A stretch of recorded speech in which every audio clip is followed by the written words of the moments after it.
It's early signing day. There's a whole lot of recruiting to talk about. You are Locked On Huskies, your daily podcast on the Washington Huskies, part of the Locked On Podcast Network, your team every day.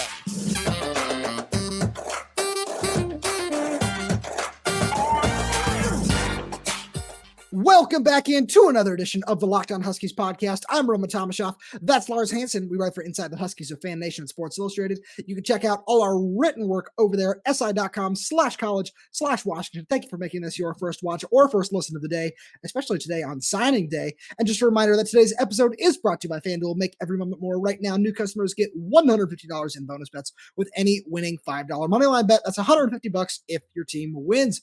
Visit FanDuel.com/locked-on to get started. All right, Lars. So we're recording this. Obviously, we pre-record most of these episodes. I know, shocker to all the everydayers out there. But today, as you're listening to this on Wednesday, is early signing day. We expect that the majority, if not all, of the committed members of Washington's recruiting class have signed their national letter of intent to join the Washington Huskies for the 2024 season. So we're gonna have a little bit of fun today. We're going to do like a My Guys kind of segment, plant our flag in one offensive and one defensive player. Just commit, could be high school, could be a transfer. Do you want to start us off with your offensive player? Ooh. No, you know what? I want to defer to you on this one. Okay. So I'll start on the offensive side. Because you threw me off for a little bit with the transfer. So I think we should also maybe do like one each, right? Like one transfer, one high school on offense, and then one transfer and one high school on defense, if that makes sense. So let's stick to high school. Okay, let's stick to high school for now. Okay, much better options there. All right. Offensive side of the ball. Justice Williams, the wide receiver from Oaks Christian, borderline 4-star on 247 Sports, is a 4-star on On3.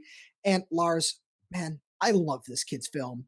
Listed at 6'4", can definitely go up and high point the football, is a really impressive athlete, a really impressive and advanced route runner for a high school football player. And it truly shocks me that this kid wasn't a little bit more sought after on the recruiting trail. Great get for Coach DeMarcus Shepard and the Huskies. Like I said, I really like his film, and got the NFL bloodlines. His dad played tight end in the NFL, did win a Super Bowl. And he's just somebody who I think is, I don't know, about his impact as a true freshman, as we can talk about with most of these guys. But I think that down the line that this kid could be a future 1A receiver for the Huskies. No doubt. I mean, yeah, it's truly puzzling. I don't know what's more puzzling, the schools that didn't offer him, like the certain schools that you would think would offer his caliber of talent, even though, again, yeah, you might think, okay, with 3-star, it's like, yeah, but Marvin Harrison Jr. wasn't the number one wide receiver in his class when he came out. It was actually I believe he was a 4-star, wasn't even a 5-star. So, I mean, there's things that obviously slip through the cracks and guys. So Justice will follow that similar path of a guy that most certainly outperforms his ranking.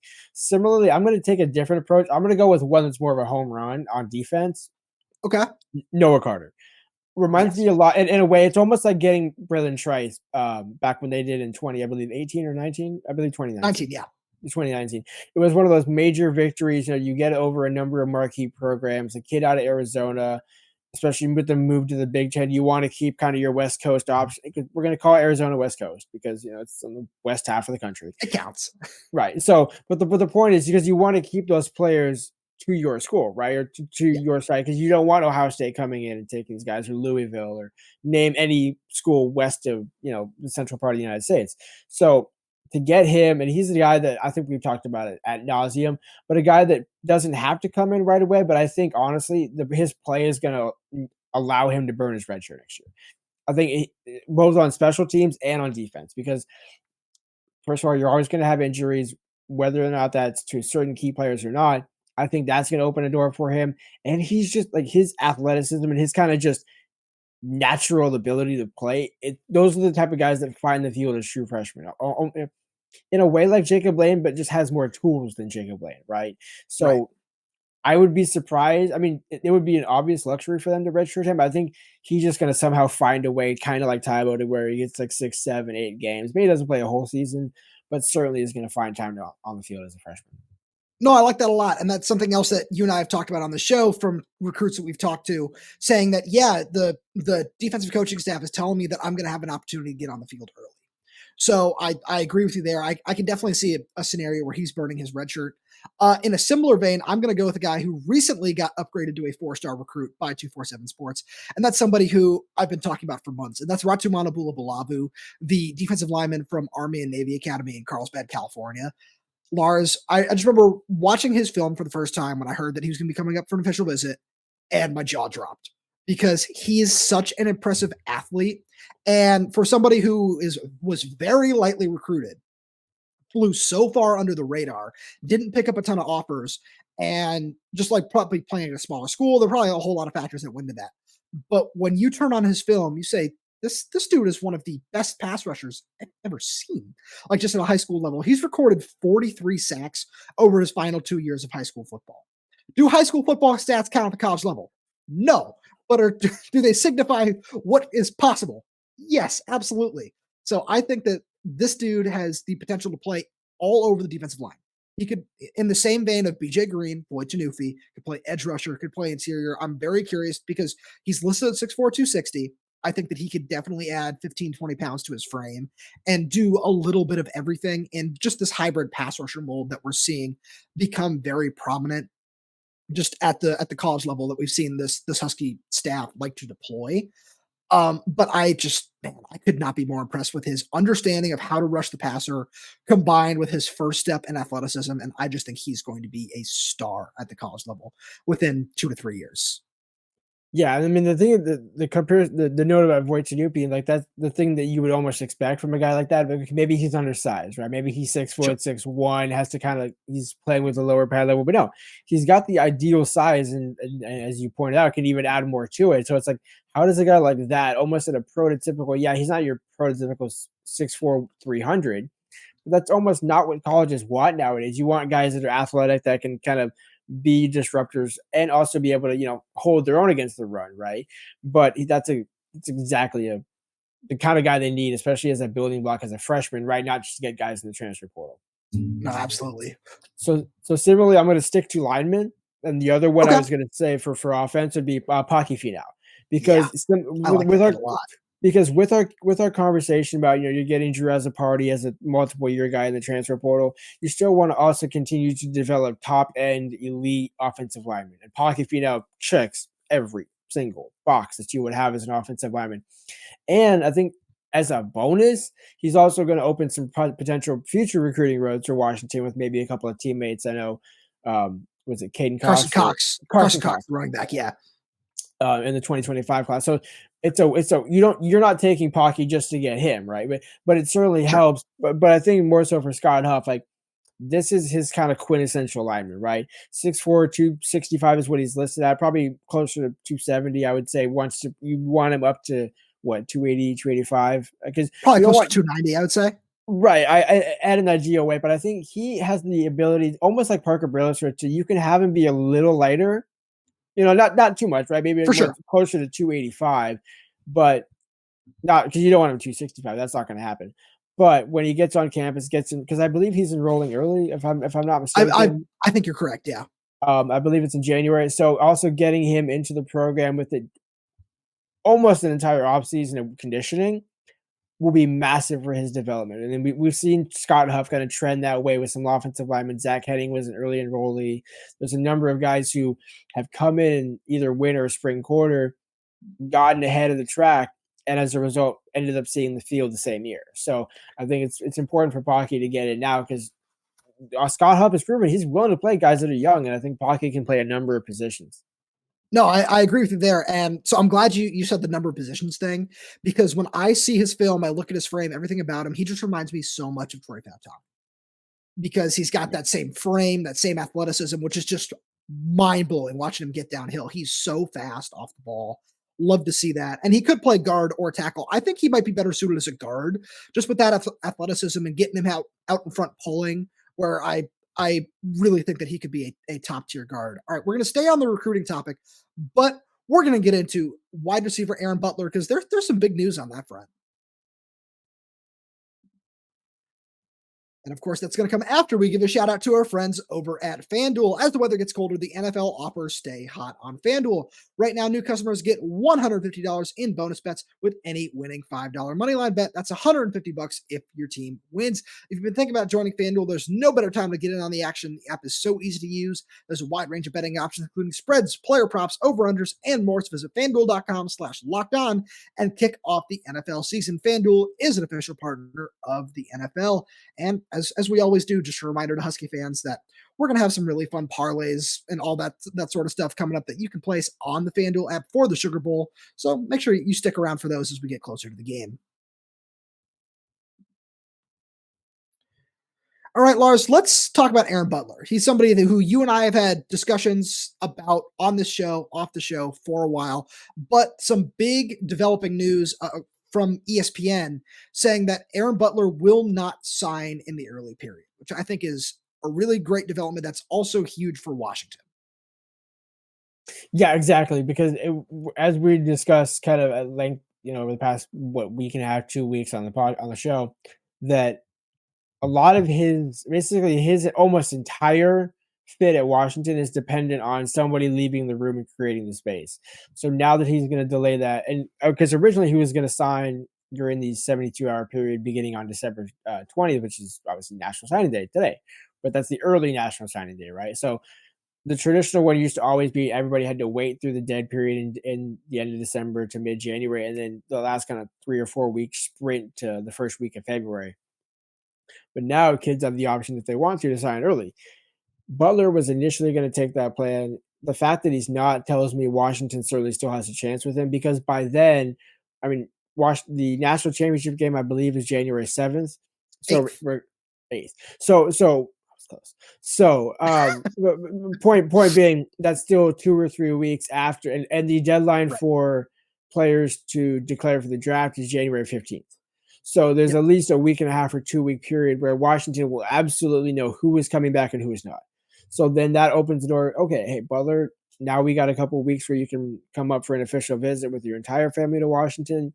Now we know you have a spot. Or if they decide to go a different route, either with the portal or just kind of I mean, the portal is really the only other option where they're going to add people, because they're not going to not add a player, right? It's either going to be a receiver from the portal, or Aaron Butler. There doesn't seem to be I don't see a world where they take neither. Let me be clear. So I think one way or another, a spot probably will be open by the time Butler has the option to come back for an official visit to Washington in late January. So I'm intrigued, but I wouldn't say I'm totally convinced until we know that Washington has that spot open. So I disagree with you in a little bit of that, because I think there's going to be a spot no matter what. And it's just a matter, because it's something that he said in a 247 Sports article after his decommitment from Colorado, where one of the things he said was right now that his quote was, the coaching staff is waiting to see what Jalen Polk decides to do, where it does feel like from people that I talked to that he's strongly leaning towards declaring for the NFL draft. I know some people have him in the top 50, top 60 overall players on their board. So I think that we could see Jalen Polk go pretty high, and there's really no reason for him to come back and boost that stock even further if he can go make that money right now. And he said that even if Jalen Polk decides to come back, that they would figure it out by moving a defensive scholarship around. So I think that there's going to be a spot for him no matter what. We've seen him take an official visit to Arizona. It feels like it's down to Arizona and Washington from some things you've heard, things you've read. And he's just waiting to take that official visit to Washington. We're entering a dead period for recruiting in terms of visits. But that I know that I can't remember the exact dates, but in the month of January, there will be some time for him to come up, take an official visit before the February signing period too. Exactly. And so, I mean, the interesting thing about that, and again, it's not any shade on Butler, right? But, things can change, right? Maybe the coaches decide, hey, we're taking a defensive transfer addition, right? So we don't actually have the extra spot that we thought we were going to have. So it's kind of always hard to play that game of, hey, like because the other side of that coin is if he was guaranteed a defensive scholarship or because really what he's saying, oh, I would take a defensive scholarship, so I would come in as what, an athlete, a safety, a cornerback. I Sure. mean, Yeah. I don't know if Aaron Butler. I mean, he has played cornerback, I believe, in his career, but I don't think Washington would. Kalen DeBoer would not be talking about him in early February when they announced the rest of the signees and the bonus transfers and any new players before they go into the full winter conditioning operation. That Aaron Butler will play on defense. I think everybody knows if Aaron Butler's coming to Washington, he's going to play Right. receiver, right? And I'm not saying he's not Travis Hunter, but I would say maybe at most he would get a couple packages, like if they have injuries and Sure. things like that. But no doubt he's going to be a receiver. So if that's the case, why not? I mean, again, to your point, unless he hasn't been able to schedule an official visit, which maybe there's other reasons for that, maybe there's not. But if you were guaranteed a scholarship at Washington, then the ball is in your court to say, "Oh, I can just come up for an official and take that opportunity no matter what." Okay, well, I'll take that, and we wouldn't even have this discussion. He'd be announced on today as Sure. one of the what 19, 18. How many we got here? 17, I think it's 19. Yeah, I 20, think you're right. 19, 20, 21, somewhere in that range. Depending on how many other transfers, Paul Menke's also another option. So the numbers can fluctuate, but the point being, it's a matter of if you have the opportunity, why not just take it and sign now? Given he already took an official visit to Arizona, so everything he's waiting for is Washington, which I still think means, hey, like we need to make sure that we actually have the spot that we said we might have. Right. So I agree with you there. I think that I know Texas was in the mix for a while too. Maybe he's considering taking an official visit there, just playing out the entire recruiting process, which he didn't necessarily get a chance to do over the summer because he committed to Colorado really early in the process. Didn't take any official visits outside of that one in the summer. So maybe it's just a point of, all right, you know what? Yeah, let me make sure that I have all my options open, look around a little bit. Because it still feels like Washington is very heavily in the mix and might even be considered the favorite. That is something that you and I have talked about on previous shows. But it feels like that's a really big factor here. Just making sure that the whole recruiting process is played out, which you can't fault any kid for doing that. If you have the opportunity to play football at this level, why not enjoy all the official visits you possibly can and make sure that you look at every possibility that you have open to you? Because this kid has gotten offers from everywhere in the country, can go anywhere he wants. So why not soak that in a little bit?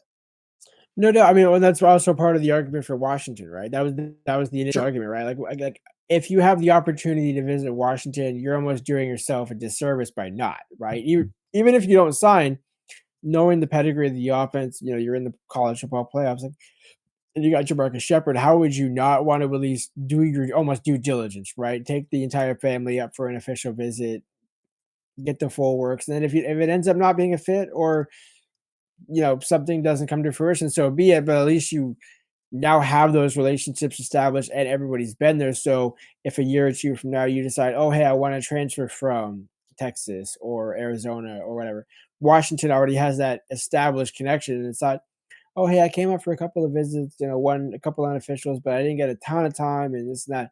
The official visit, especially after the season and this time of year, is solely, the coaches. There's a lot of coaching involvement. And so even though they're practicing the ball again, there's plenty more ability for those guys to build those relationships and establish those connections versus just, hey, I see you on the sideline. Hey, I go coach this game, but good to see you, man. There's only so much you can do on a game day.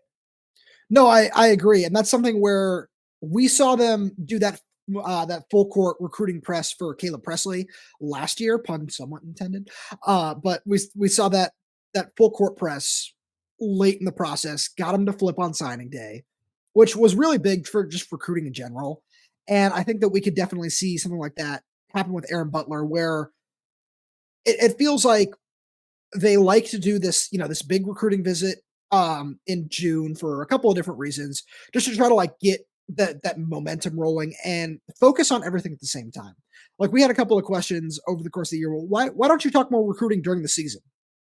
It's because there's not a lot going on because 95% of the class for the most part is decided in June, like by the end of June, with the way this coaching staff likes to operate, which is fine. That's a good thing. And then it kind of, for a player of Butler's caliber, we saw it last year with Presley's ranking, where it almost is better for the coaching staff to just say, all right, we love what this kid can do. We know he's really highly rated. We know how much that he can do for our program. Let's make sure that we can do the most possible to show him how much he's wanted here in Washington. Exactly, yeah, and then that's exactly why they have those big visit weekends and kind of whether I mean, under Kalen DeBoer, most schools are like this, but especially under DeBoer, it seems like they'll have maybe 3 or 4 visit weekends, but there's always that one key one that's like, "Hey, the guys that are coming in this weekend are the ones we actually want." Not that we don't want the other guys, but it's like, "Hey, if you're coming in on this weekend, we are kinda laying the foundation where this is your last visit that you're gonna take to a school that's Yep, not us." right. You're absolutely right there, and I think it's time to kind of move off of recruiting talk for a little bit. But so since it is signing day, we want to make sure that we answer a lot of the everydayers questions, which have been about Kalen DeBoer. But first, got to get a quick message in. Got to give a shout out to our friends over at LinkedIn because whenever we talk recruiting, we got to talk about the best recruiters on the market. When you're hiring for your small business, you want to have as many top tier candidates as possible to interview. That's why you have to check out LinkedIn Jobs. LinkedIn Jobs is the tools to help find the right professionals for your team faster and for free. LinkedIn isn't just another job board. LinkedIn has a vast network of more than 1 billion professionals, which makes it the best place to hire. Hiring is easy when you have that many quality candidates. So easy, in fact, that 86% of small businesses get a qualified candidate within 24 hours. LinkedIn knows that small businesses are wearing so many hats and might not have the time or resources to hire. Thankfully, with LinkedIn, the process is intuitive, quick, and easy. They even just launched a feature that helps you write job descriptions, making the process even easier and quicker. Post your job for free at linkedin.com/lockedoncollege. That's linkedin.com/lockedoncollege. Post your job for free. Terms and conditions apply. So Lars, as we were doing show prep, we got wind of Lane Kiffin's extension through 2028 to stay with Ole Miss. And we've gotten a lot of questions down in the YouTube comments over the last couple of days about Kalen DeBoer's contract extension. And is there any reason to be concerned that it hasn't been announced yet? Short answer, no. But do you want to expand on that a little bit further? No, I mean, I think the thing is, it's not it almost doesn't matter, right? Because, like, we know that this extension will get done. It's a matter of when it's going to be announced, how, Troy Daniel wants to convey that, what escalators are in the contract, just the very minor details. And instead of leaking it and saying, "Hey, like, the contract is basically finalized. We're just trying to hammer out some final, nuance sort of stuff in the contract." While, by the way, he's also preparing for a college football playoff semifinal. Coach is a little more distracted, right? So it's okay. Like, I can almost guarantee DeBoer said, "Hey, like, let's just wait till after the season. I'm gonna stay. I'm giving you my word. I'm gonna stay. Make sure my guys are also taken care of. Grubb, Inge, Morrell. Give me enough money to replace Eric Schmidt. Make these good hires and keep this, not continuity, but keep this kind of just momentum building into the 2024." He's not going to come out and say, "Hey, like, yeah, I have a contract." No, just Kalen's the guy where he's like, just keep it down there. Just look, he's not going anywhere, right? All the other jobs Right. that I mean, what he's going to go to Troy? Like, I mean, he's going to go to like what are the like? There's the only job that if it came open would be what Michigan at Jim Harbaugh goes back Maybe. to the NFL. Maybe if Ryan Day leaves Ohio State or gets fired because he can't beat Michigan, what but even at this point, I don't see either of those schools making a change, and even if Harbaugh does leave, I think there's probably other options they would go to besides DeBoer. I'm sure they can find somebody, maybe they pluck Dabo from Clemson or I mean, Sure. obviously, I'm sure DeBoer they would want DeBoer, but I just don't think that DeBoer at this point, certainly after signing day and after, whatever they end up doing with the national championship, like, there's no way he would then take that job. Much like Ryan Grubb going to interview at Alabama, but not actually taking the job because like, Right. I got all these guys to sign, transfer, all my guys came back, and now I'm gonna leave. Like that's kind of rough. No, I agree. And the first thing from both the conversations that both you and I have had with Kalen DeBoer, that's just not the kind of person he is. That's just not his personality, and that would be just a real shocker if anything like that happened. I just I feel like it's the only way to describe that. But on top of that, You're right even further of he wouldn't be going and doing all these in-home visits, getting everybody that he has so far through the transfer portal and doing all these extra things. And then 2 weeks later, the Michigan job's open. I think I'm going to go do that. Because you and I have heard from reliable sources that this extension is very close to being done, if not already finalized. And it feels like it's a matter of just when is it going to be announced at this point. I feel like it's fair to say that because there are rumors that have been leaked out. You've seen some things on I'm sure some message boards have said something similar where I know there are very reliable people that will put some information out there into the world. But when there's so many people saying a similar thing, it adds up at a certain point. And these are things that you and I have heard independently from some of these as well. So it doesn't feel like there's any cause for concern. And it's just a matter at this point of, all right, when are we going to actually put this out there? Because you're right. There's no need right now to do that when there are so much bigger things to worry about. Well, not only that, but then you also have to consider the fact that he's also building this roster for 24, right? He just got Will Rogers. He's just getting all these transfers coming in. It's like DeBoer's not getting Will Rogers and then have like, oh, by the way, I'm taking this job. Will's gonna be like, wait, so what? Ryan Grubb is now promoted to head coach. Like, there's no way you can't have. There's no reason to be concerned because it's just a matter of when the extension gets announced, which again will more likely than not be in mid-January, right? That probably would be a safe bet. Give it a couple of days because I don't think it'll be. Let's say they beat Texas, right? So now that pushes it back another week. If they win the national championship, probably pushes it back maybe another few days, right? But then I can see that next week being like, hey, fresh off his national championship, so now we can discuss, hey, if DeBoer wins the national championship, what are the escalators, et cetera, et cetera? Do I get more of an assistant pool, right? Things, the smaller of the small details would be the only thing to truly finalize. Because at this point, it's a matter of how long, like what are the years, right? Which I probably would say, what, 4, 5, 6, probably 5 or 6. I'd bet on 5 or 6, yeah. So like one of those two, because you already got 3 the last time? Yep. 6? Yeah, something like that. Because I know it's now a 6-year contract, right? So you're just and the other part that I think that we talked about as well is you're basically ripping up the old contract, right? Yes, that's what I was going to say. And so remember if that was an on or off air conversation.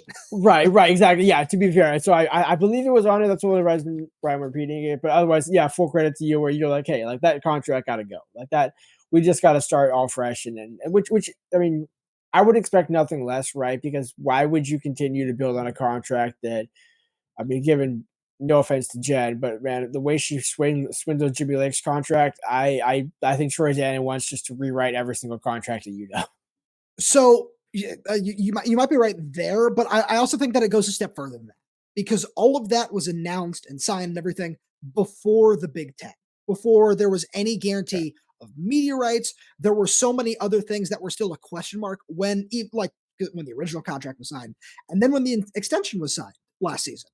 Where it was like at the time, it was, oh, this is really great. This is a great deal for somebody who looks like he's a fantastic head coach already after 1 year.